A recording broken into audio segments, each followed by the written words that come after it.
So yun guys, magluto tayo ng adobo, atay, balon-balon at saka pakpak. Ayun, sarap ng dami yan. So ito yung last na pagkaluto, kaya ang gagawin ngayon ay gigisa muna natin ito mga guys. Pala tayo ng mantika, meron tayong mantika, tingnan natin.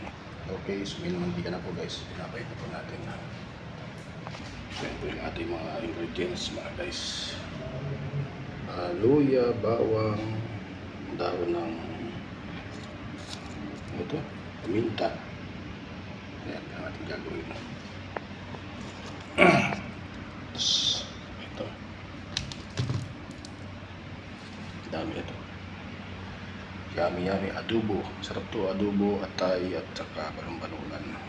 Tapos may konting hita at manok. Hita na manok. Pakpak. Ayan. So, lutuin natin guys. Guys, lagyan natin ang bawang.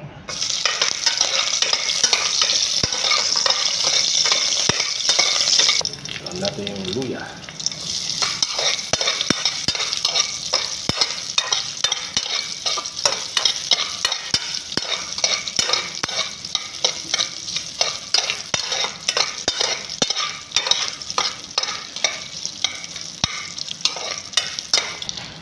Sibuyas, guys.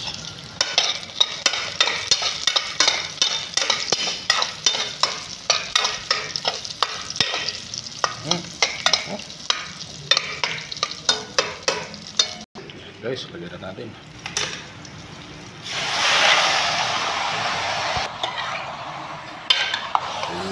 Ano? So guys.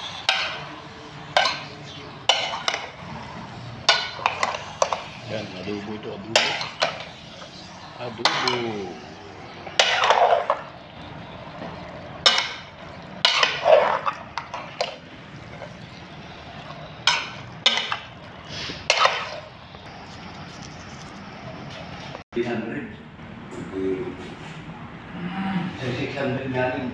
So guys, lagyan natin ng suka.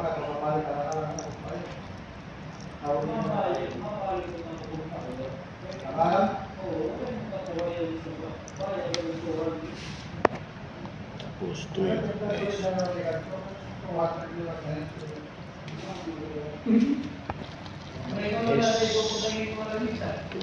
natin ng konting asukal. Kaya kasi ang pag-adobo ko guys, lagyan ko ng konting asukal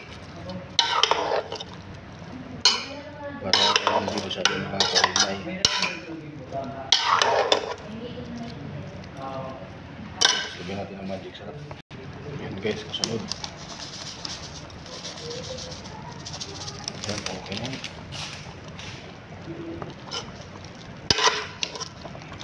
Guys, natin.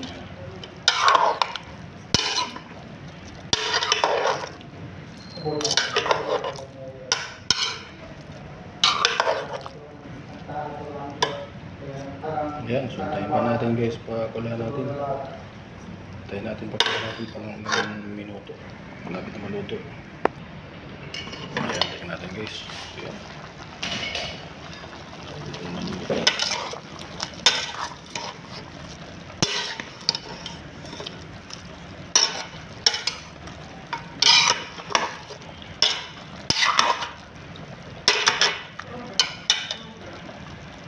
Ayan, so ilang minuto lang guys, maluluto na yan.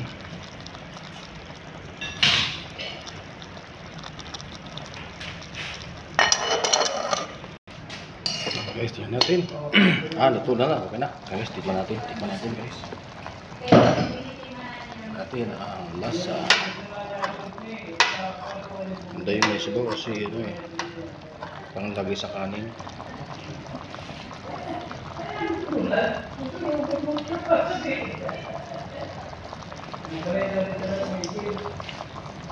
Yan, okay na guys. Pwede na. Okay, thank you for watching guys. God bless.